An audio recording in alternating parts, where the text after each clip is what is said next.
ادغام کی دو قسمیں ہیں۔ ادغام مع غنہ یہ اس وقت کیا جاتا ہے جب نون ساکن یا نون تنوین کے بعد 4 حروف جن کا مجموعہ یم 9 بنتا ہے، یعنی یا میم نون واو، یہ آ جائے، ان میں سے کوئی حرف آ جائے تو ادغام غنہ کے ساتھ کیا جائے گا۔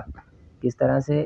غنہ کے بارے میں ہم پڑھ چکے ہیں پہلے، تو نیچے مثال ہے پہلی مثال میں نون ساکن کے بعد نون ہے، یہاں پہ نون کا نون میں ادغام کریں گے، پڑھیں گے من نار، جبکہ دوسری مثال میں نون ساکن کے بعد یا ہے تو نون کا یا میں ادغام کریں گے ان یحق الحق۔